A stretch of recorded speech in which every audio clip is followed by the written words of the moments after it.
This is Todd Champion, and I'm on Give Me Back My Pro Wrestling. Ladies and gentlemen, welcome to Give Me Back My Pro Wrestling.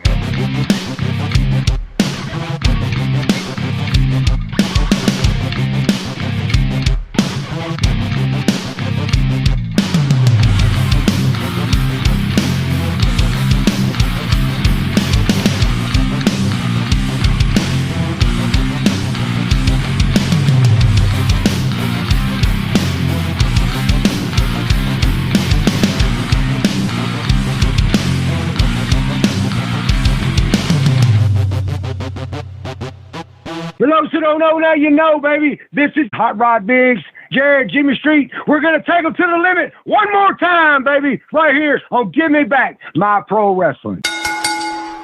Ladies and gentlemen, welcome one more time to the Give Me Back My Pro Wrestling podcast. And here I am, as always, with my brother from the same father and mother, Jared, the Plastic Sheik Street. What's up, Sheik? How you doing, brother?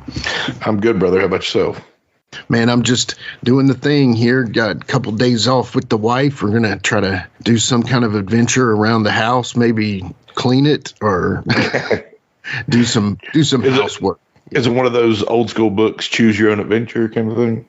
No, this is it. Well, yeah, she's choosing my adventure. Yeah. See? Yeah. She'll flip the page and she's like, page 22 says Jimmy cleans out the garage or something. Exactly. And that is what I do. Yeah. So, yeah. Anyway, no, we're just enjoying the long weekend and trying to get some things done around the house. So you know how it is, man. Oh, yeah. Yeah. But, man, got a cool show today. Definitely excited about this one. Todd Champion. Very cool, man. Yeah, man. He's one of those guys that's been around the block and he's got a lot on his resume, and it's going to be interesting to hear some stories from him. Oh, yeah, for sure. What's your first memory of Todd Champion? My first good memory is probably the Patriots, I think. Yeah. But then thinking back after I realized, the same person, you think back of other times you saw him and everything like that. But probably in the Patriots or whatever, like that thing. Yeah, I think that was like his time of standing out a little bit. But I think, I remember him working as kind of what Tommy and David did on the Crockett shows. He would kind of be like the bigger underneath guy. But man, I don't know. He's got a cool career. He played in the NFL, Hollywood. I mean, he's done a little bit of everything. So, Yeah, man. If you haven't seen him in some aspect, it's probably your fault. Right. Right. Yeah. California guy, born in North Carolina, ended up in California, ended up playing the NFL. And played college ball in Utah State. Yeah. Utah State, yeah. Very cool, man. So I'm very excited to have him on. Definitely. We had some plans for one show, but then this show turned into what it turned into, and I'm actually happier that it did. So we're good. Yeah. Sometimes things not going as planned can work out pretty good. Right, exactly. But also, we've also been having some great shows. One of the, of course, we've had Tommy, David, Pat, Rick, all these guys. But then we also just did to start the year off, we did our New Year's resolutions for pro wrestling, and everybody seemed to like that. We brought some of our buddies on with their resolutions. Past guests and friends of the show and stuff like that. And yeah, I think it was received well, I believe. So I'm glad they still want to listen to us if we didn't have, somebody on with us. A guest. Yeah, that's the trick, right? Do you lean so heavy into guests that you always have to have one or, but I don't know. Hopefully they like us enough to tune in even without a guest. So. Yeah, I mean, and I did spice it up with our buddies, wishes and hopes for the year. So, there's a little bit of guest action on that show. It's just mostly you and I, though, which is the old school way, right? So. Going old school. Yeah, but definitely start of a new year. Hopefully everybody had, a fun New Year's Eve and has now ended up figuring out, 2024. We don't even have to write it on checks anymore, right? We just have to kind of remember. What's writing a check? Yeah, exactly. Yeah, I don't know. I know. That's the old school way, though, right? So maybe if we really like the old school, maybe we need to start writing checks again, Jared. I'm just, No thanks. no thanks. How things going your way, man? Oh, they're good. They're good. It's cold, but right. It's only going to get a little colder over the next few days. I mean, it's one of those things that after you get a little older, unless you just really love the cold, I don't know how anybody would want to live too far north, honestly. Yeah, I mean, that's a whole other reason not to move to the north, right? All of our northern listeners, we thank you all. Y'all are awesome. Definitely appreciate you. But when it comes down to it, y'all can keep the cold up there. Keep the cold, Yeah. Well, I say let's go ahead and get Todd on. What do you think, man? Absolutely, man. I'm excited. All right. Sounds good. We'll be right back after these messages with Todd Champion on Give Me Back My Pro Wrestling. I found a kid who swings a golf club like a dream. I'd like to try to qualify him for the U.S. Amateurs. Coming to Apple TV Plus. What's your name? I'm not into older guys, but I'm flattered. A new comedy series, Stick. I don't want to go on this trip. Your mouth's saying one thing, but those eyes are saying something else. From the home of Ted Lasso. This is your shot at redemption? This is your mulligan? Owen Wilson. This game takes and it takes. The game's finally giving me something back. Stick. You know Arnold Palmer? Iced tea, lemonade, mix it. I'm missing a nap for this. Streaming June 4th on Apple TV Plus. Whatever the occasion, effortless elegance is right this way. Because Hilton brings you new ways to stay courtesy of the Nomad London. And it doesn't stop at award-winning dining in a space draped in velvet and illuminated by vintage chandeliers. No, this day goes beyond with unparalleled personalized service and attentive hospitality. Oh, and did we mention the Nomad London can be booked using your Hilton Honors points at Hilton.com? Hilton, for this day. USAA knows dynamic duos can save the day, like superheroes and sidekicks or auto and home insurance. With USAA, you can bundle your auto and home and save up to 10%. Learn more and get a quote at usaa.com/bundle. Restrictions apply. Ladies and gentlemen, welcome to Give Me Back My Pro Wrestling, the podcast that's based on the old school but can still help you find the good stuff from today. Jimmy Street and the Plastic Sheik, Jared, are the undisputed tag team champions of the wrestling podcast world. From thought-provoking topics to superstar interviews to action figure expertise. This team does it all, and all they ask is, give me back my pro wrestling!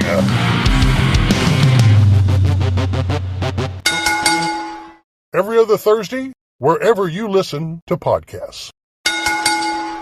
All right, we are back with more from the Give Me Back My Pro Wrestling podcast, and we've got another great one, Jared. I don't know how to say it other than just we've got an excellent guest today, man. I mean, that no better words to say. It's an honor to have this gentleman on with us, and I'd say we get it going. All right. Well, no better time than when you have the champion here, a.k.a. Todd Champion. Welcome to the show, Todd. How are you, sir? Hey, I'm doing great, man. How are you guys doing? Doing well, Good, man. Gotcha. Excited to be talking to you, brother. That's what we're fired up about. So, Well, I appreciate somebody remembers me. of course, well, there's more than you would. There's quite a few of us out here, I'm pretty sure. So yeah, we always start every show off with a very difficult question because that's just how we do things. It's the Plastic Sheik's favorite question. Sheik, take it away. All right, Todd. So this question right here is going to let kind of the fans know maybe who you were a fan of or who you enjoyed watching. But if you had like 4 or 5 wrestlers that were on your like Mount Rushmore of wrestling, who would that be? Mount Rushmore wrestling. There's a lot of dudes out there that could be on that. But you said only got 5? Yeah, you can have 4. You can have 6 if you need it. But yeah, whatever you need, man. Probably Ric Flair. Yeah. Okay. I'd say Arn Anderson. Oh man, love it. I love it. Love Arn. Double A is one of my Love favorite Arn. of all time. So yeah, I love Arn to death, and that's a funny dude too. Yeah. And then I would probably say Ricky the Dragon Steamboat. And I'm using these guys because these are guys I worked with. Mm-hmm. yeah, And I know there's others in different companies, but these are the guys that I worked with. Yeah. Probably I would say Terry Gordy. Oh, yeah. A bruiser. I love it. Yeah. Terry and I were tag team partners in Japan. Right. And right. Yeah. That's where I really got to know him, and super dude, just a great guy. Probably Dusty Rhodes. Yeah. Okay. Very cool. Man, great list. Yeah, so far. And then probably last but not least would probably be Nelson Royal. Oh, man. Yeah. See, now that's where I live. I live in Mooresville, the home of Nelson. Yeah. So I know you're very familiar. Yeah. Yeah. My son lives in Mooresville. And I went back there when he got married, and I hadn't been back. So then I went by the Western store there to see him. I mean, his wife, he's passed away. Right. But those were the good old days when we were training there, and I was his first student. Yeah. At wrestling school. Yeah. Because you were kind of the first one to show up on TV. I remember that. And then there was like a whole bunch of other guys rolling in, you know. And yeah. It was interesting because I was fresh out of football. Yeah. And I went back to North Carolina to visit my grandparents who were still alive. They lived in Kannapolis in China Grove. Oh, yeah. And that's where I lived in China Grove till I was 12. Okay. So anyway, went back there, and I went into a sporting goods store, and this guy, friend of mine, owns a sporting goods store, and he goes, "What are you doing now?" I said, "Well, I'm just going to take a year off." And I've been playing football since I was 8 years old. Yeah. And I said, I'm just going to take a break, maybe travel, do some just stuff I haven't been able to do because my life was consumed with sports, for such a long time. Yeah. And I said, he said, "You ought to get into professional wrestling." I said, "I'm not doing that stuff." And I hadn't paid, because I was living in California at the time. So wrestling was more regional. Mm-hmm. So living in LA, there's so much going on in LA. That's just another thing, Right. So I didn't really pay that much attention. And he said, he kept pestering me. I said, "Okay, then what do you got to do? I don't know anybody." He goes, "I know a guy named Nelson Royal, a good friend of mine. You need to go talk to him." Mm-hmm. And I said, "Well, shoot, I got a week. I could go talk to him. And if I don't think that's something I'm going to do, I'll just go back to California." Mm-hmm. And started talking to Nelson. And the more we talked, the more intrigued I got. And he pulled me in his office at the Western store and sat me down, kind of told me a little bit about the business. And I said, "Well, let's try it. I got nothing to lose." Yeah. And he says, "Well, I got a ring in a barn." And this was before they had the heat put in and everything. He says, "I got this ring in a barn, and just come here and work out, and we'll work out. And then if I think, you got the goods, we'll take the next step. I'll call Dusty." Yeah. I said, "Okay." And that's where it all started. That's where it all started right there. Yeah. That's awesome. That's awesome. So just to be clear, you weren't really a big fan of wrestling, or you weren't really you didn't know much about it, kind of? Is that the deal? I knew, living in, and I heard people talk about it and stuff, but it just wasn't I was so into football. That was the only thing I knew. I mean, it was football or bust, you know? So wrestling was, something that I knew was going on, and I'd hear names and, okay, but it wasn't on my radar. Right. And it didn't really get on my radar till that fateful day when I met Nelson Royal. And that's where it all changed. And it's so funny. I've told the last few people that we've talked to, especially the guys trained by Nelson. We had Tommy Angel, David Isley, several different guys. Your name would come up. And I've always said this, that I think you are one of those wrestlers that if you took let's say a really good artistic child, like maybe 12 or 13 years old, they can really draw really well. And I'm just like, okay, I want you to draw what you think of as a pro wrestler. Like, what would they look like? And I've said this several times, and the listeners can attest. I've said Todd Champion is one of those guys that if you were to draw a pro wrestler, you could easily get Ox Baker, but you could also easily get Sid. You know what I mean? Or somebody like that. But I think you're one of those dudes, man. You're definitely one of those guys. So well, it's funny because I've always been athletic as a kid. If it was round, I could do it. I played baseball, I played basketball, I played football, 3-sport guy for a lot of years. It was just anything around, racquetball. I was good at that, and I was 6'5" at the time. And when I was playing football, I was 6'5", about 280, 290. Yeah. And I ran a 4.7 40 at 290 pounds. Wow. Yeah. Bench 5'10", and as a junior in college, when nobody was benching 500 pounds. Yeah. Nobody at Utah State has ever lifted that much. Yeah. And I was just going into my junior year from being a sophomore. So I've always kind of had that, sometimes you get gifted things that you don't have to work hard at.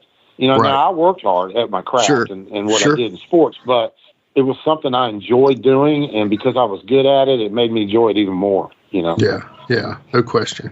So, Todd, talk to us a little about your NFL days and your time in football like that. Okay. Well, I was recruited. I don't know if you remember a guy named, when I was in high school, I moved to California when I was 14 years old to Los Angeles. Oh, gotcha. And I was just I was a redneck, and I was in California. Figure that one out. Beverly the only way, yeah, basically. But we weren't living in Beverly Hills, so right. But the way I made friends was on the football field, and that was kind of my social skill. I didn't know anybody, but I knew how good I was in football, and I knew if I excelled well in football, I'd make friends, and that's how I did it. And going into my junior, senior year, I was being recruited pretty heavily on the West Coast. A few teams on the East Coast. Carolina recruited me a little bit. Virginia, and then, of course, Cal and UCLA, people like that on the West Coast. Right. And then a guy walked in the office one day, and his name was, I don't know if you've heard of this guy, you may not, but I'll be shocked if you haven't. Rod Marinelli. Yeah. Oh, yeah. Yeah. Rod Marinelli was my strength coach and line coach at Utah State. Okay. Oh. He recruited me out of high school, and he was actually scouting somebody else and saw me on tape and said, "Who is that guy?" Yeah. And that's how, and then, I went up on a visit up there and fell in love with Utah. I just, I was just up there last year for homecoming. I take a week and I go up there and go in the mountains and do all the fun stuff for the game. Very cool. And, so he recruited me out of high school, and he was the primary, let's just put it this way, he out-recruited the bigger schools. I mean, he was there when it was time for me to go to lunch. He made sure he was there first, and he would take me off campus to go to lunch, so nobody else could talk to me. That was pretty smart. That is. And, yeah. So he'd take me wherever I wanted to go, and then just fill me full of food, and then take me back. And by that time, all the scouts had left because they got tired of waiting on. So anyway, I signed my letter of intent with Utah State, and Cal was after me pretty heavy. They called me after the fact and said, if you ever change your mind, you got a full ride here. And I said, okay, well, thank you. At least I got some fallback plans just in case. You never know. Yeah. But anyway, went up there and just fell in love with Utah State and had a good career up there and enjoyed my time. 83, I was a senior and didn't get drafted, but I was a free agent. And went to the Rams and did really well there in 84, 85, and then got traded to San Francisco and tore my hamstring so bad I couldn't walk. And I was right before, and I was already in the 2 deep rotation, and I hadn't even practiced yet. It's that 300-pound 4.740. Well, that's what. It was funny because I was such a gym guy, running, lifting. And I think I overtrained because I went on the beach at Half Moon Bay in San Francisco and put army boots on, and I'd run in the sand. Gotcha. And so we had one of the I can't remember his name now. One of the wide receivers says, "Hey, I'm going to go jogging on the sand." Big mistake running with a wide receiver. That's like so anyway, I did. I went with him. And I was keeping up with him, and then all of a sudden he just started pulling away and pulling away and pulling away. Next thing I know, he looks like a little ant down there. And I'm just barely getting there, and he's coming the opposite direction, Yeah. But I think I overtrained, and then I went to do my speed work that afternoon, and I was out there doing speed work, and man, I was running some 40s and things, and I just took that big stride, and I heard this big pop. And I thought somebody shot me in the leg. That's how bad it was. And I fell on the ground, and I couldn't straighten my leg out. That hamstring had just, like a rubber band, just balled up, And so all summer, it wouldn't heal. And we were getting close to fall camp and summer camp, and I wasn't healed. And it wasn't coming. And by the time camp started, I still wasn't ready. Yeah. And so they released me, and that was disheartening for me because I was already 2 deep. I was on the team. There was no question. Yeah. But I couldn't walk, couldn't run. I couldn't. It it took over a year for that to heal. And that's when I went back to North Carolina after that. I said, okay, I'm done. My body's telling me something here. Yeah. And that's when I went back to North Carolina and the wrestling career started at that point. Yeah. And so it's in 1986. You've been trained by Nelson. You're one of his first students. You've got, you're one of the first to TV as well. And it shows here your very first match. Was that with Ivan Koloff? Am I correct about that? I was actually doing dark matches in between shows. Gotcha. Okay, cool. And my name was still my real name. Yeah. And I'd go out and I'd have these really good matches, and the people were starting to get and I didn't, this is all still new to me. I'm still new to the business. I'm green. I don't know how it all works. I just show up and do my job. Right. So yeah. I get there. It's probably about the 5th or 6th dark match, 6 weeks into it. And Dusty goes, "Hey, Todd, come here. I want to talk to you." I'll never forget. It was in Greenville, South Carolina. And he pulls me in the shower and he, and in typical Dusty fashion, he goes, "Come here, baby. I want to talk to you for a second." Oh, you get extra points. That's for the impersonation. Yeah, I go, "What's up, Dusty?" He goes, "I've been thinking long and hard about you." And I said, "Well, you going to fire me?" He goes, "No, babe, I'm not going to fire you. I'm going to change your name." I said, "What?" He said, "I'm going to change your name." He said, "I'm going to change your name to Todd Champion. It's got a nice ring to it." Yeah. And then he goes, "All them coats you wear to the ring with your last name on it, take them off. Put Todd Champion on there now." I said, "Okay." That's awesome. So anyway, that's how that name, Dusty created that name. Dusty was a good visionary, creative guy. No doubt. And he made a lot of guys' careers. I see $1 million with you, champion. Oh, yeah. And I'll tell you even funnier story. So my first match was against the Golden Terror. I didn't have a finishing move. And I said, "Dusty, I don't have a finishing move." He goes, "Do the backwards elbow." I went, "How do you do that?" Yeah. Then he was in the back room showing me, do it this way. Anyway, I figured it out while I had the match, and I had a really good first TV match, and kind of my career kind of went from there. After that, the matches got better. I got better as a wrestler, and one of the biggest, probably most exciting things, other than winning these titles, is I've probably been in the business maybe a year. And, I was always the first or second, third guy in the match, right? Always. Right. Every time. Mid-card, lower, because you had all these great guys, doing their thing and the angle. Oh, yeah. Oh, no doubt. So I called myself the curtain jerker, And so I walk in one day, it was a TV taping, and I'm looking at the sheet, seeing the order of the show and the matches, and I wasn't on the first, second, or third match or fourth match or anything. I looked down, I'm wrestling Ric Flair for the TV title. I about took a crap in my shorts when I saw that. Oh, wow, man. Yeah. I'd say so.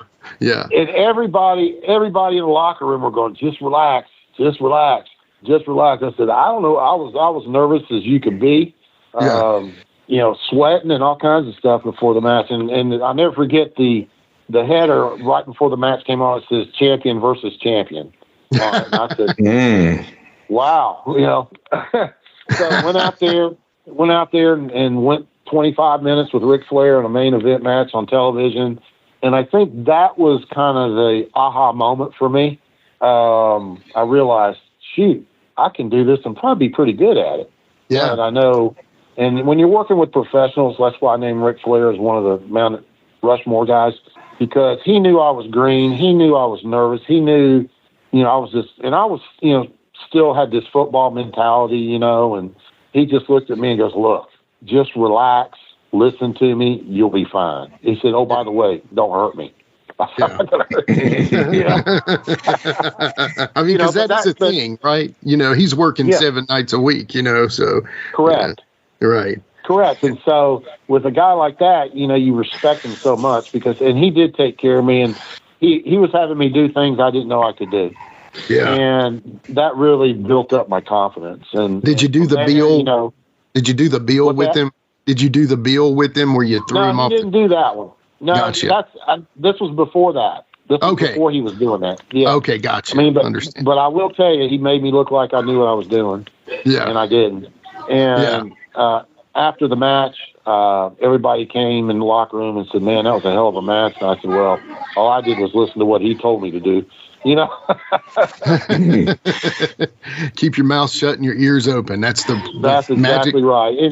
And I think that was the key. You know, when you're talking about, you know, drawing a professional wrestler and this, if I didn't have the athletic ability, I don't think I could have pulled it off. Yeah, that's there's understandable. A lot of big guys. Yeah, there's a lot of big guys with good-looking bodies, but they can't walk and chew gum at the same time. Right. So, you know, so there's a lot of, you know, stuff out there. So my athletic ability is probably what carried me for 10 years.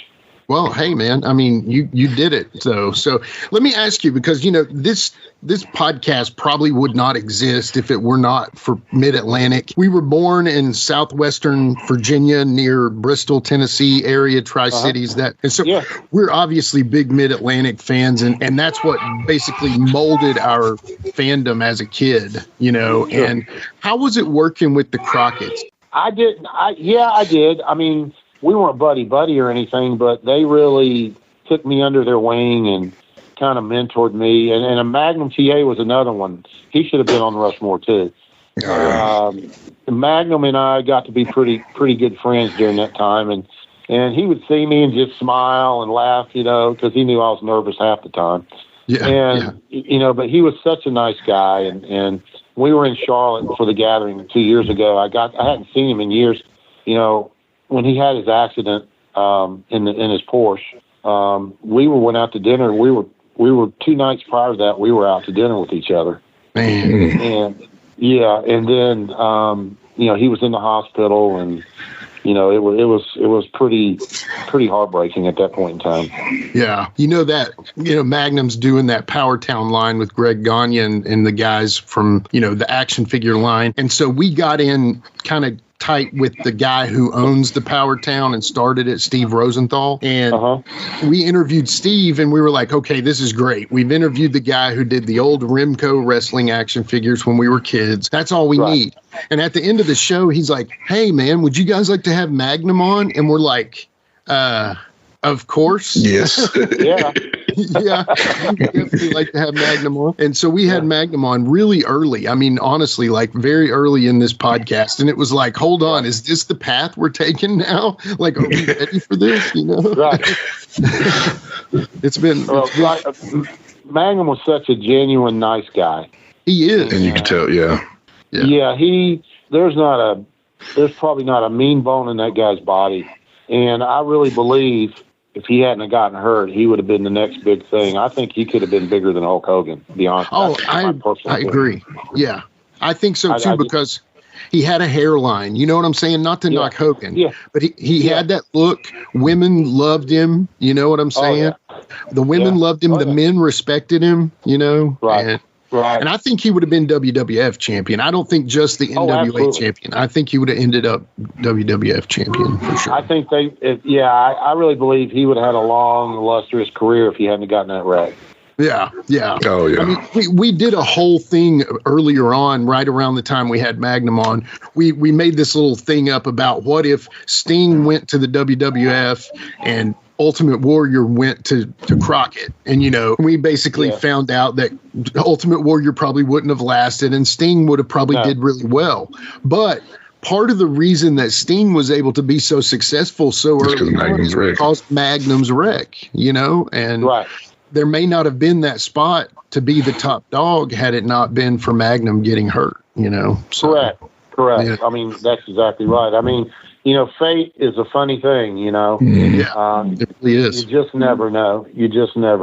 So, you know, I every day, I see a lot of the guys now, and they're, you know, and there's some of the guys are, you know, a little beat up, and of course I am too. But my health I've been pretty lucky with my health, and you know, I just got told Christmas Eve I'm going to be a grandfather again, so I'm pretty pumped up about that. Congratulations! Yeah, man. Thank you. Congrats! Thank you. I appreciate that. So. You don't look like a grandfather. Let's just say that. So you're doing all right. You know, I'm trying not to. But that day's coming. But I'm going to keep, you know, going to the gym and working out and doing what I can do. And because I you know, during my tenure with WCW, I owned a health club in Lawrenceville, Georgia, called Todd Champion. Todd Champion's All Pro Athletic Club, and DDP came and did autograph sessions, and guys, and had Jake the Snake, who lived in Lawrenceville. He was always working out, and he'd come in and he did some autograph sessions for me. So, man, I've been a gym rat for a long. I've been a gym rat for a long time. I mean, you can tell, Todd, to be honest. Yeah, no doubt. I was, but in WCW, I was up to like 310, I think. Okay. And now I'm a slim trim 275. Okay, well, there you go. Yeah. So, I mean, there were pictures. I was looking through pictures of you just to make promotional images for the show coming up. And I was like, my God, this dude is as big as the Warlord here. Like, he is jacked, man. And I wrestled the Warlord, too. Wrestled him and Barbarian and all those cats when we were all in NWA and wrestling in those outdoor football stadiums and all that, the high school gymnasiums. I mean, we did the loop, that's for sure.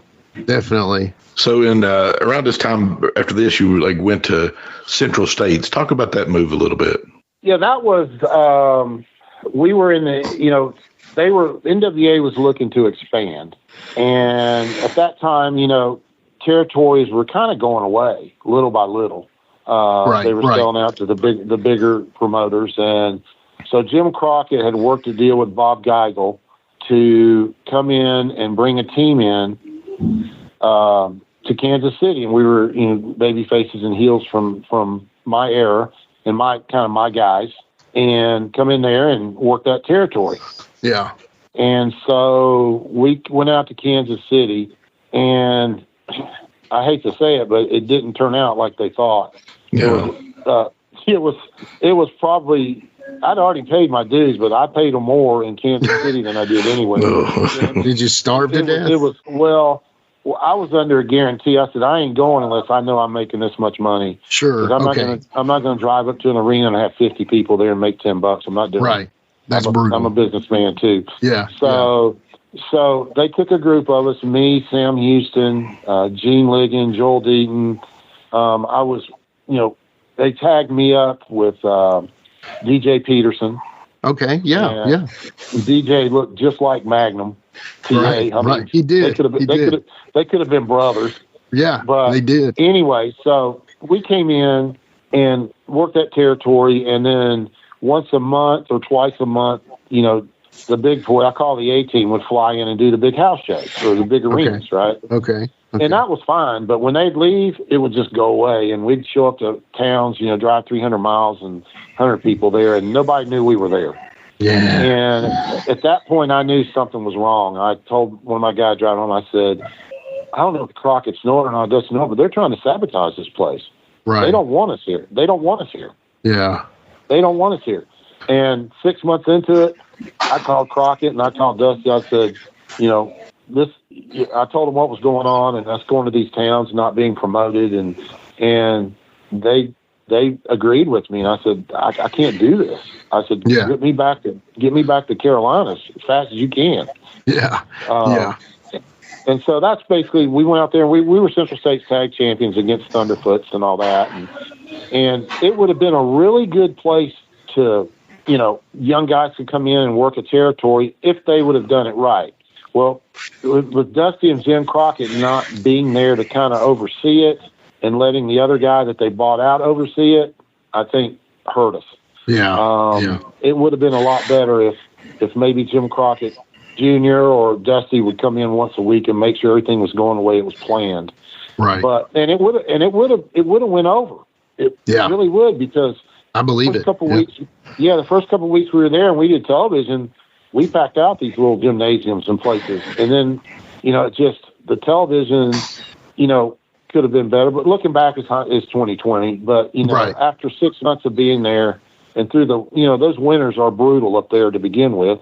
And so we're up there and it's ice cold and you're driving on the plains in Kansas and you don't see a tree, a house, a nothing for a couple hundred miles. And, so it was rough. It was rough, right. But we did it. And then once they kind of got wind of what's going on in Kansas City, they pulled us all back to the Carolinas. Gotcha. The new McCrispy Strip is here. Dip approved by ketchup, tangy barbecue, honey mustard, Sprite, McFlurry, Big Mac sauce, double dipped in buffalo and ranch, more ranch, and creamy chili McCrispy Strip Dip. Now at McDonald's. Ba-da-ba-ba-ba. Finding a new job is stressful. But with Indeed, it doesn't have to be. Just fill out your Indeed profile with your skills, experience, and desired salary. The more you fill out, the better your matches will be. And hearing from hiring managers will be 2 times more likely. Relax. That's your Indeed profile sending opportunities your way. Indeed, the world can work better. This is Kroll, and you're listening to Give Me Back My Pro Wrestling with Jimmy Street and Jared the Plastic Sheik. Be sure to like, subscribe, and view all of our USWO and Saw Wrestling content at Nashville Wrestling Network, exclusively on YouTube. Switch to Verizon Business and get more from your internet without paying more for your internet. Get LTE Business Internet starting at $39 a month when paired with select business mobile plans. That's unlimited data, and with it, unlimited possibilities. Start saving today with Verizon Business, ranked #1 in small business internet customer satisfaction by J.D. Power. Starting price for 25 megabits per second LTE internet plan with smartphone plan savings, plus taxes, fees, and economic adjustment charge. Terms apply. For J.D. Power 2024 award information, visit jdpower.com/awards.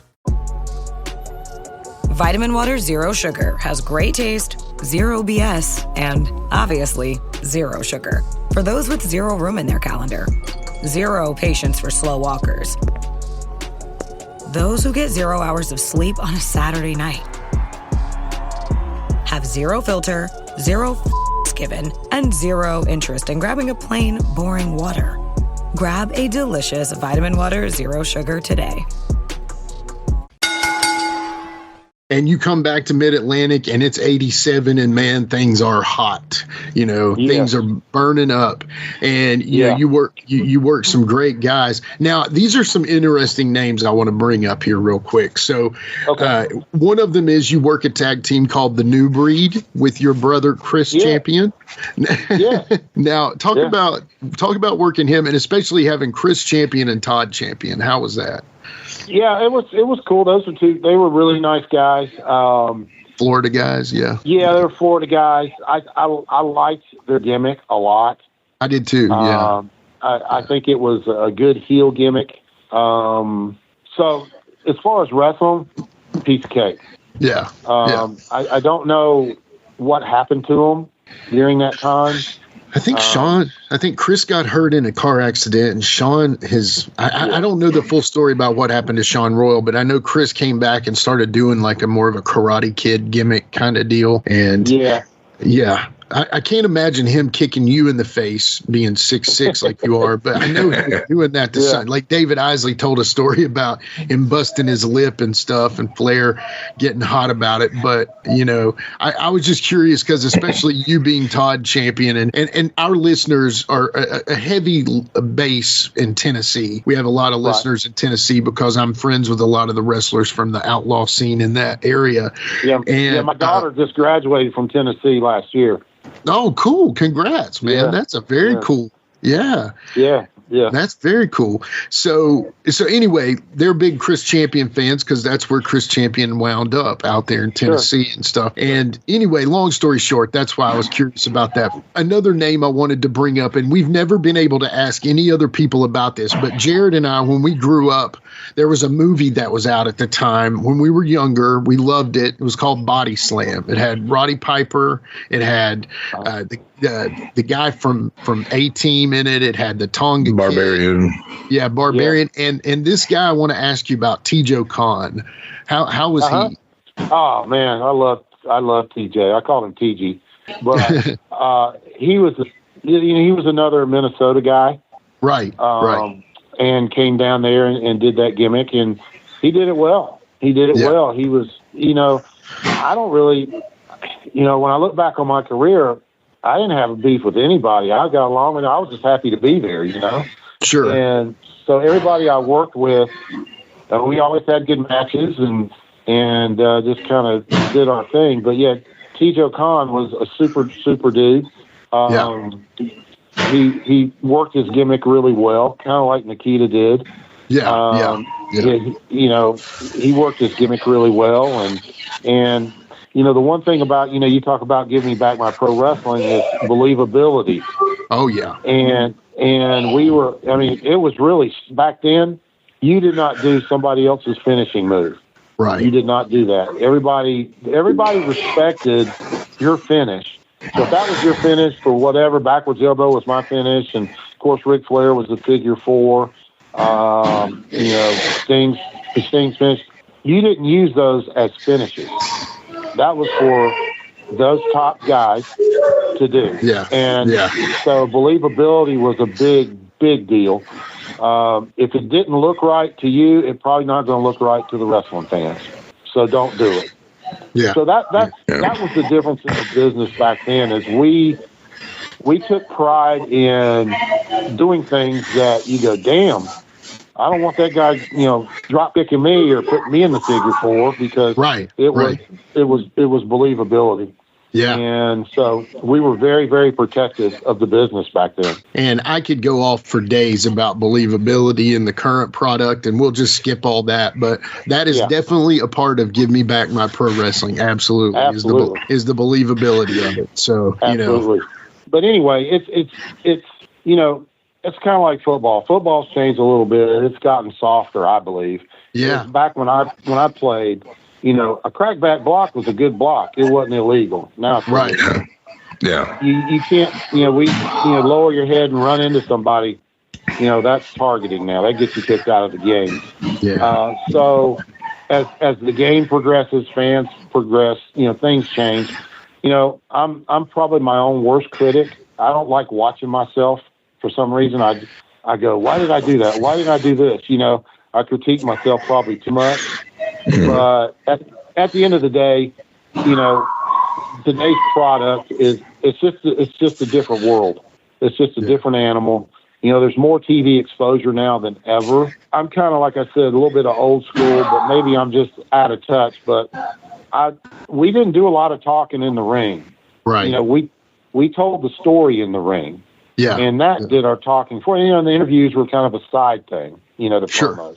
Sure. But being in the ring and being able to tell a story and bring those crowds up and bring them down and bring them back, that's where the art form comes in. And that's what I was used to. We didn't have to tell a story before we got out there. We were telling the story in the ring, and people got it. People got it. They saw it, and they understood it. And so, that's the difference now, Yeah.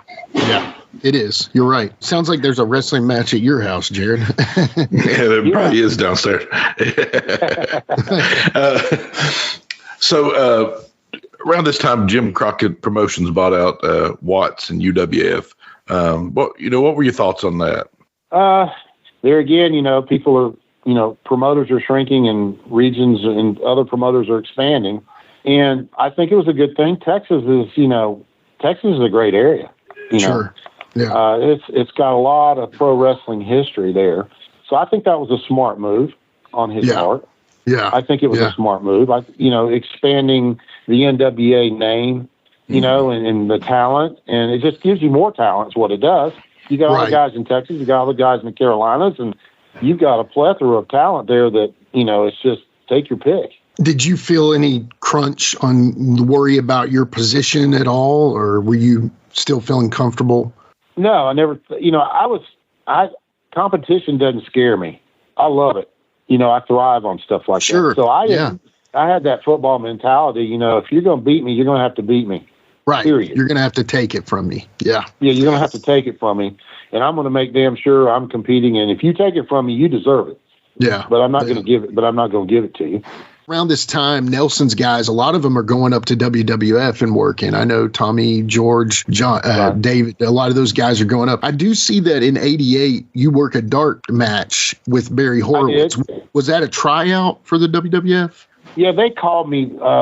Bobby the Brain called me and said, hey, we want you to come. And so I went. I had a good match. But at that point in time, I guess this was Turner had already bought out Crockett Promotions, I think. Yeah, it's right at this time. Yep. Yeah, so I had left and went back to California. So I was kind of thinking, well, I'm not going to go back, because after my contract ran out with WCW, then and things just changed, and that's fine. Things change, and I didn't feel comfortable anymore in the business like I did, because Dusty wasn't around. He didn't have any control. It was higher ups that some of the higher ups had. They were marketing guys, but they weren't wrestling guys. And I think I think that's was the downfall of WCW, is it got too corporate-y to the point where guys had no clue. But that's in the rear view now. But when I looked at it, I just said, when my contract was up and I went to Japan and all this and with WCW, and then I got the tryout, my heart really wasn't in it anymore. I was engaged to get married. Was kind of going to go in a different direction. Okay. But I had a good match. I mean, my matches were still good, but it just never came to fruition, and I was okay with it. I mean, but you seem like the ideal WWF guy to me. I mean, I can see Vince like wiping his chops off, like saying, "Oh my God, this is my next champion, pal." I mean, what did they say to you as far as how was the reaction? They didn't say a lot. They came up and said, great match, and we'll be in touch. And I said, okay, this was in Greensboro, North Carolina, I think is where it was. Okay. I think you're right. Yeah. Yeah. And so, at that point, if they had called me, it'd been great. If they didn't call me, I wasn't going to lose sleep over it, because I'd already had other plans. Okay. And so having a plan B is always good. You're right. You're right.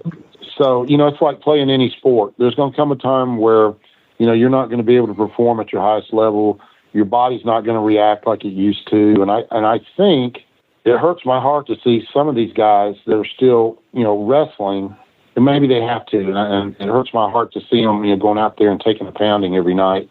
So my long-term plan was, I'm going to do a business. I'm going to control my own destiny and kind of go in a different direction at that point. Yeah, because you kind of, once you're to the point that you realize, hey man, I've had my shot at this, I'm not going to get tripped up by my what ifs. I'm gonna do something about it, Yeah. And when Turner bought out WCW, I went back to California for a year, and I was in the Screen Actors Guild in Hollywood. That's smart. I did Tango and Cash. I did Rocky V. That's awesome. I did voiceovers for Everybody's All-American with Dennis Quaid and Jessica Lange. It was just on the other night. I don't know if have you seen Everybody's All-American? I've seen that. Yeah. What part? I did all the voiceovers for all the football scenes. Oh, wow. I did all the voiceovers for that. And I did some Matlocks. Yeah, I did a couple of Matlocks with Andy Griffith, a couple of L.A. Laws. And then I was on the set of Tango and Cash when Dusty called me. And... and Dusty and Magnum called me, and Dusty goes, "What are you doing, kid?" I said, "Well, Dusty, I'm kind of busy right now. I'm on the set of Tango and Cash." He goes, "What are you doing on the set of Tango and Cash?" I said, "I'm in it." He goes, okay. Anyway, got to know Sylvester Stallone pretty good, and bodyguards, we're all friends and stuff like that, and went to a couple of his parties and had some very cool. Yeah. But after that, Dusty said, "Call me when you're done." I said, "Okay." And so I called him. And he goes, "Let me tell you what we're doing." And he started going into the Patriots vision and all that. And I said, "Well, Dust," I said, "I've got some good stuff going on out here." He said, "I'll fly you back to Atlanta. Let's talk." Yeah. And I said, "Okay." So I flew back, and I don't know if you remember a movie called Stone Cold with Brian Bosworth. Of course. Yeah. But I was going to double him in fight scenes and stuff, because word got out I could throw a punch and not hurt somebody. And so they all wanted me in their fight scenes, even Stallone. Right. So anyway, I was flying back to Atlanta. I got a call the day before saying, "Hey, we want you to come and do 3 weeks on the set with Brian Bosworth." And I said, "Well, I've got to go to Atlanta and meet with some people. Can I get back with you?" He said, "Yeah, that's fine." And I flew back and met Dusty and talked to Magnum and, started talking, contracts. And then there were guarantees. And I said, if I'm going to come here, I need to have a long-term guarantee, or at least a 3-year guarantee or whatever. You know? And because back when it was territories, they paid you on the house a percentage depending on what part of the card you were on. Yeah. And, Turner's got deep pockets. I knew it. And so I didn't have an agent. So I called my cousin, who's a lawyer in Nebraska, contract lawyer. and they faxed me the contracts, and I sent them to him, let him look at them. Yeah. And then I looked at it and I said, well, am I making more money doing this or am I making more money doing that? You know, and I kind of did the math in my head, and I go, well, if I stay here this long, I'll make more than I'm doing. So I called the studio and said, hey, I'm going to have to bow out of the Brian Bosworth thing. They go, why? I said, because I'm going to go back into my professional wrestling, and I got to move back to Atlanta. Yeah. So that's how it got me back here. Well, I just recently watched that movie, very recently. I mean, it was just like maybe a week ago. And I know there's a scene where Tom McGee, the wrestler that he had a good match with Bret Hart, but never really got everything else together. He was a Canadian guy. There's a scene where he's fighting Bosworth on the beach, I think early on or something, or somebody. Anyway, long story short, I can totally see you doubling Bosworth, though. That's pretty crazy. You know, and I told my mom, I said, I'm going to do this. This will be fun. This is 3 weeks. And, you know, I was in the union, so paid pretty good. And, you know, and I'm new in the business, and I already knew there were producers when I did Matlock, they wanted me to be a boxer. And the whole storyline was built around this promoter who put this guy in the ring with me, and I kill him by accident. But he knew I was going to beat the snot out of him, and I hit him and knocked him out and killed him and all that. So they called me before they had people coming in to interview and tryouts where they get you in the ring. You stay, you go, whatever. They had already told me before the interview I had the part, but I still had to go through the motions. Gotcha. So I get there and I do my boxing thing, and there's like 15 guys there. And all right, everybody can leave. Todd, you stay. And I just sat there, you know. This episode is brought to you by PetSmart. Stop by for Yappy Hour with your pet at PetSmart. Save $5 on walk-in grooming services like nail trims, ear cleaning, brushing, and more. No appointment needed every weekday from 2 to 6 p.m. And while you're there, Yappy Hour includes exclusive in-store deals like 25% off pet toys. Visit services.petsmart.com/grooming to learn more. This episode is brought to you by Tic Tac. Summer tastes like Tic Tac. Tantalize your taste buds this sunny season with citrus adventure and orange. 2 everyday flavors that bring summer in every. Tic Tac Citrus Adventure is a yummy, vibrant medley of lemon, lime, and mandarin. And Tic Tac Orange is the perfect mix of tangy and sweet. Visit us at Tic Tac USA on social to refresh your summer with Tic Tac. Are your business expenses playing hide and seek? With Uber for Business, the small spends that slip through the cracks, like rides and meals, go right where you need them. Because it integrates with leading expense platforms, you can say goodbye to surprise costs, missing dollars, or chasing receipts. Everything's track downable. Uber for Business. Make small steps that make a big impact. Learn more at uber.com/small steps. Are you a pro wrestling fan? Well, stop by Captain's Corner, where you can get autographed photos, cards, magazines, and figures from all of your favorite wrestling superstars of the past, present, and future. You'll also be able to participate in live signings in the weeks and months to come. Make sure to stop by Captain's Corner on Facebook and give us a holler. Remember, cheers to the working man. I got to ask, how was Andy to be around? I tell you what, when I did the Matlock, the first Matlock with him, he was, you know, he's a big North Carolina guy. Oh yeah. And we started talking about Raleigh and Charlotte and all, you know, the little towns in between, and we just hit it off. I mean, yeah. I loved him to death. He's super nice, you know, and so anyway, so that's how I met him. And then on Tango and Cash, Kurt Russell and I got to be buddies, and I was doing a fight scene with Stallone in the prison. Yeah. Where we're fighting, and then he kicks me, and I go flying through a table and all that fun stuff. But before all that, me and Kurt Russell were talking, and he had a cabin somewhere in North Carolina talking about how beautiful it is, and I told him that's where I'm from. And next thing I know, I'm in his trailer, and we're sitting in there talking for about an hour and a half, and they had to come get us to get back on the set.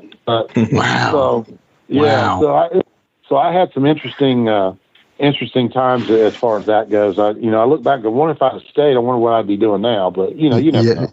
You never know. You never know, man. That's crazy. I'm so glad you brought that up. That's very cool. So it looks like in around 89, you went to All Japan. What was your connection there? Is it Nelson help in that? It was Nelson. He came to me and said, hey, he said they want some talent in Japan and I want to send you there. Yeah. I said, shoot, I'll go. But I didn't know my tag team partner was going to be Terry Gordy either. So I got there. And so next thing I know, Terry's on the plane with me and we're talking. And this was my first trip, and everybody else, they'd been on this trip probably 10 times before I got there. Yeah. So they all knew how to, go to sleep. And I was miserable the whole time sitting in that little dinky seat of mine. And we get there and Terry, we wrestled Giant Baba and all those guys. Jumbo Saruta and John Tenta and all those cats. And it was funny because I'd never been there, so it was my first experience. And we fly in, get our hotel, and then, got a couple hours of sleep. Then they banged on the door and said, hey, we got to go. And we got up, got in a limo, and they took us to the Tokyo Dome. And I didn't realize the pageantry there, the way they do things. I mean, we got there, and Terry goes, we got to go to the ring. I said, for what? He said, they got to give us some flowers. I said, give us some flowers? He goes, yeah. So I'm standing in the ring, and the streamers are falling, and music's playing, and they're giving us flowers. And I'm like, man, it's like the Super Bowl or something. Yeah. Yeah. Anyway, so, we wrestled in Japan and all the little towns in between. And so that was a great experience. No doubt, man. I mean, how was, I guess, Terry, did you learn anything interesting from Terry that maybe you didn't know before, other than the pageantry? Yeah, I did. Terry, it was funny because I'm in the ring and I lock up with this dude. I can't remember his name, Japanese partner. And these guys barely spoke any English. And so Terry tags me in. Boom, I get in. Boom, we're doing something. Guy backs me in a corner. And he starts roundhouse kicking the shit out of me. I mean, laying them in. And I'm like, and I'm looking over at Terry and I'm getting pissed. And Terry's looking at me with this kind of that grin. He had that little pirate smile he's got. And he looked at me and goes, just kick his ass. He'll stop. And I went, what? Okay. So this guy's roundhousing me, kicking me. And that's when I realized, they wrestle stiff here. They don't wrestle light. So I grabbed his leg and I threw a forearm, hit him right in the jaw, dropped him. I dropped him and I got him on the mat and I cross-faced him, held him down on the mat, and I said, you want to fight or you want to wrestle? And after that, we had a great match. It was awesome. That's awesome. So you just had to show them that you were going to kick too if you needed a, Yeah. And I watched Terry get in the ring and I said, holy crap, he's beating the snot out of these guys. They're not getting pissed off at him. That's how they were. That they wanted it that way.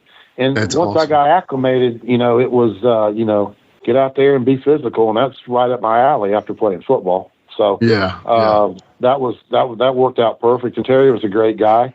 He could drink tons of sake. I couldn't keep up with him.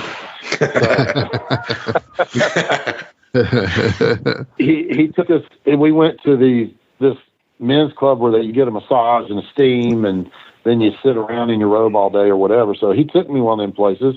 He said, I'm telling you, and Terry Gordy had this deep, gravelly voice. He talked like this.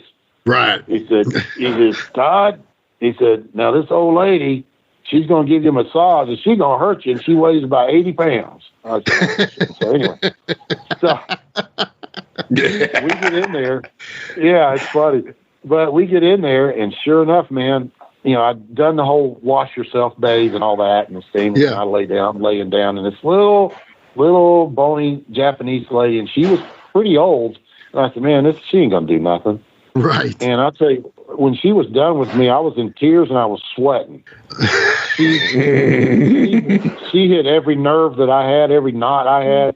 And she would literally stand on the table and drop down and drop her elbow in the middle of my back and find those knots. And that was the best sleep that night I'd gotten in years.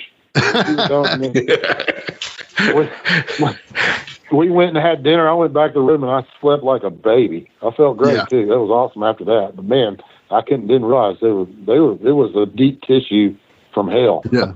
They like the stiff massages too, right? Yeah, I guess. It was funny because I didn't believe him. And man, this lady walked in there and she made me feel like I was 2 years old. When she was done, I was sweating and crying and screaming and yelling, and he was laughing the whole time. So, and you being a big protein eating monster, did you do okay on the diet in Japan as far as what they ate, or did you? I lost 15 pounds in Japan, and I was eating all the time. Yeah. I was eating all the time. And I didn't realize that a lot of the guys, and they, of course, they didn't tell me this either, they brought their own tuna with them, and they brought bags of tuna. And so you go to a restaurant, you know, and they're eating fish, and you get tired of all that, and they would say, just bring me some rice. And they bring a big thing of rice. You got to get that cans of tuna, throw it on top of the rice, and that's how they kept their protein up. Okay, and that makes sense. Yeah, so I learned that lesson, you know. I heard that was a thing with Brody, that Brody liked to carry around a ton of tuna cans, and he would just hammer down on the tuna. And that was one way he stayed cheap and didn't spend a lot of money, but also got his protein. So right. Because at the time, you know, Japan, even back then, you know, hamburger was $5-6.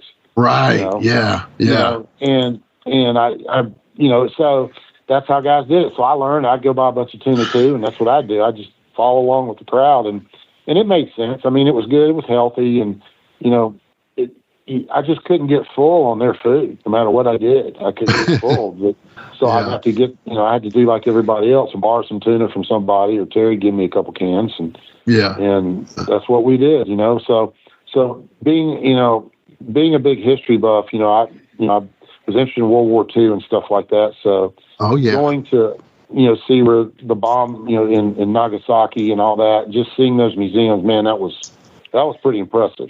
Yeah. And, you know, I've been to Pearl Harbor. My brother has too. And I always see a ton of Japanese people there. And it's always like, what are y'all here for? Maybe they felt the same way about you being in Nagasaki. But anyway, Yeah. They're like, what's he here for? What's he looking at? What is he? But you know, don't mess with America is all I gotta say. Exactly. Well, of course, Todd, you're gonna say that, of course, Mr. Patriot. I love it. So, well, speaking of that, before we get to the WCW conversation some more, you actually, and I never knew this, and tell me if I'm right about this, because this is a total assumption. All right, you're 6'6", blonde, big rugged dude, but you had some, like you said, Hollywood looks about you, and you're working in Mexico, and you working as a character KGB. Was that by chance a throw off of like Dolph Lundgren's Rocky, Ivan Drago at all? It was. Okay. And it went over pretty good there. Yeah. I enjoyed it. I you know, when living in California, I used to go to Mexico all the time. Okay. So I kind of knew my way around. I mean, when I was in high school, we'd drive to Tijuana on the weekends, and it was just a 2-hour ride straight down to the border. That was before the border got really stiff, but you could go down there and park your car and walk and not worry about getting, you know, mugged or whatever. Right. But back then, kidnapped by the cartel or whatever. Yeah, it wasn't like that back then. You know, it was easy. Gotcha. You go across. You got anything declared? No, I got nothing. Okay, see, go ahead. You know, that's what it was. But you know, now it's a different animal. But back then, so I was pretty familiar with the area, and the character did okay. It did fine. I mean, I was cool with it. But you know, you got to try new things. You never, you know, some guy, you got to reinvent yourself every once in a while. Of course. Yeah, nothing wrong with that. So I was open. I was open to whatever we decided to do. I said, well, let's give it a shot. See what happens. Yeah. Now, what'd you think about bumping in those rings down there? Well, those rings weren't like the rings in WCW and the rings I was used to, because it was basically a boxing ring with a mat on it. Right. And then they were a little stiff. They were the ropes.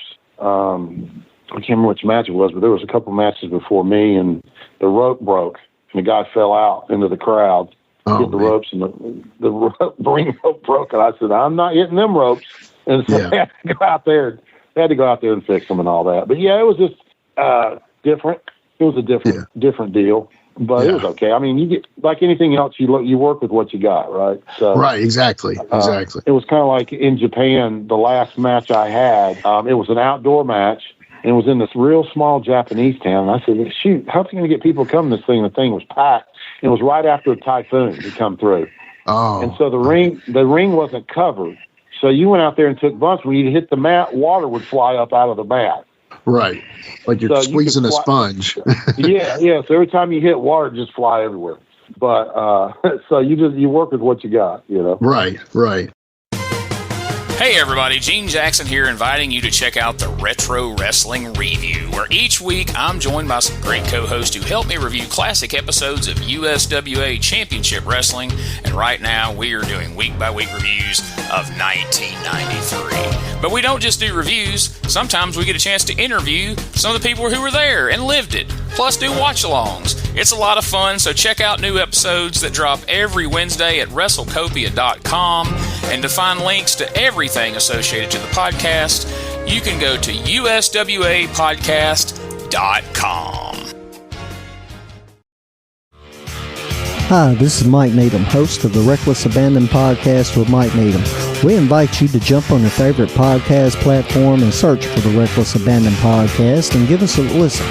I'm sometimes joined by a part-time podcaster, part-time co-host, and full-time wife, Tiffany Nicole.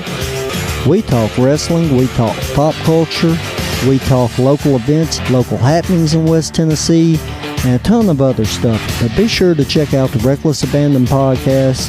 Find us on Facebook. Also, look up the Microgroup Podcasting family on Facebook and see some of our other podcasts we have out there. Until next time, make good choices, and always remember, no dollar, no dice.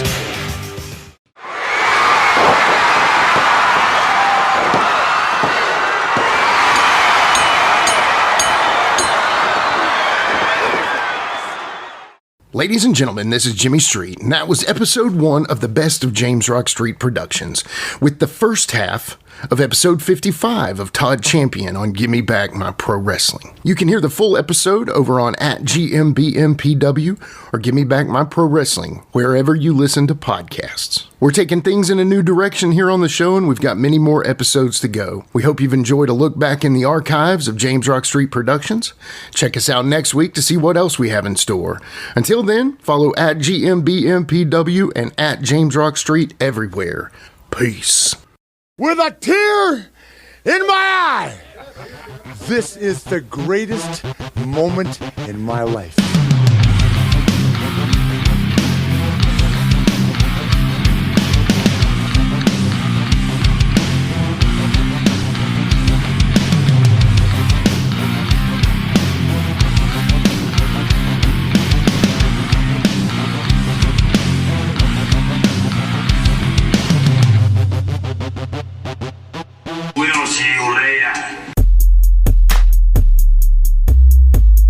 This has been a James Rock Street production.